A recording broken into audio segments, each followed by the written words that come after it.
তো নমস্কার বন্ধুরা, আমি 1 ঘন্টা আগে সাবুদানা ভিজিয়েছিলাম। তো সাবুদানাটা ভিজে গেছে। আজকে আমি তৈরি করব সাবুদানার পায়েস। তো সাবুদানার পায়েসটা কীভাবে তৈরি করব আপনাদের সাথে পুরোটাই শেয়ার করব, সঙ্গে থাকবেন এবং পুরো ভিডিওটা দেখবেন। আমি চাপিয়ে দিচ্ছি, 1/2 লিটার দুধ নিয়েছি।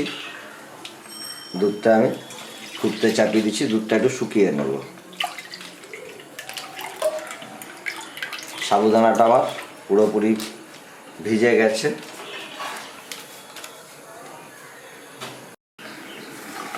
তো বন্ধুরা, দুধটা আমার সামান্য গরম হয়ে গেছে। আমি এখান থেকে একটুখানি দুধ তুলে নিচ্ছি।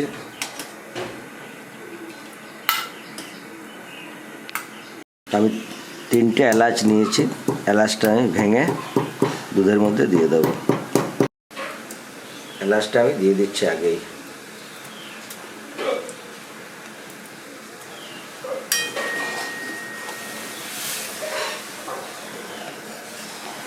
এদিকে আমি নিয়ে নিয়েছি 2টো প্যাকেট আমুল দুধ, ছোট 10 টাকার প্যাকেট। দুধটা আমি গুলিয়ে রাখি, কারণ দুধটা ঠান্ডা হয়ে গেলে পরে আমুলটা গোলানো যাবে না। আমি এটা একটু গুলিয়ে রেখে দিলাম।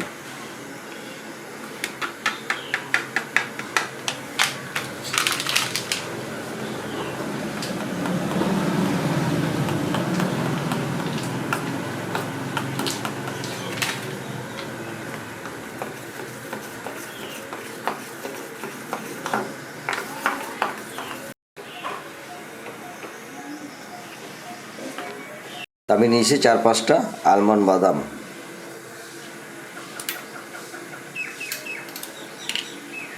একটু ছোট ছোট পিস করে নেব।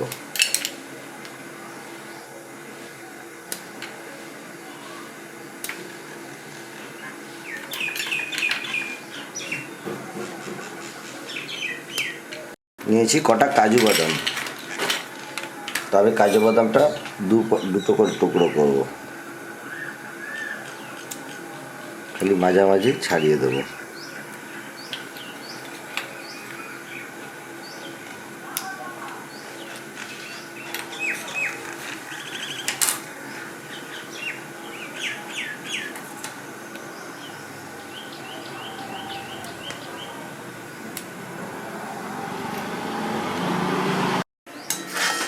আমি দুধটা দেখুন অল্প একটু মোটামুটি কমে এসছে। আমি দিয়ে দিচ্ছি আলমন্ড বাদামটা।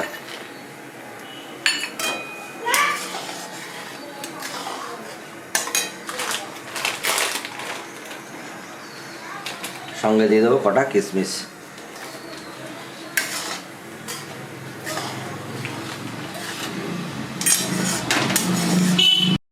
দিয়ে দেবো পরিমাণ মতো চিনি।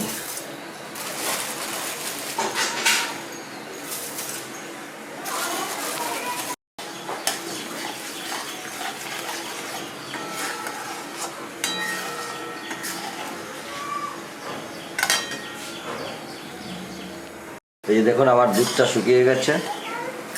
এবার আমি দিয়ে দেবো এই যে সাবুদানার জলটা ছেঁকে নিয়েছি, সাবুদানাটা দিয়ে দেবো।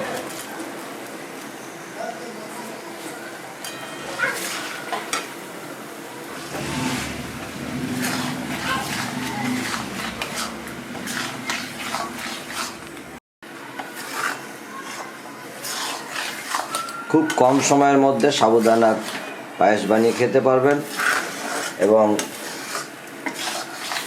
খুব কম জিনিসপত্রের মধ্যে। তো যাই হোক, এইভাবে বানিয়ে খেয়ে দেখবেন। এরপরে আমি দিয়ে দেবো এই যে আমুল দুধটা গুলে রেখেছিলাম, আমুল দুধটা আমি দিয়ে দেবো।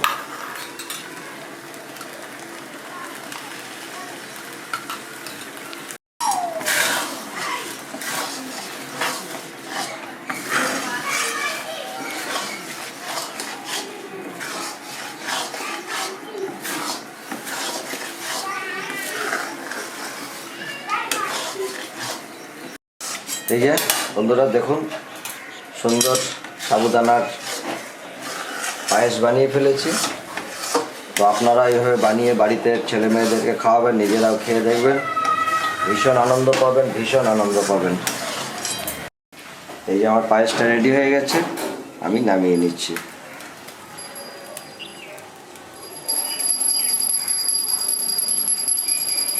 আমি ওপর থেকে দিয়ে দিচ্ছি কাজু বাদাম।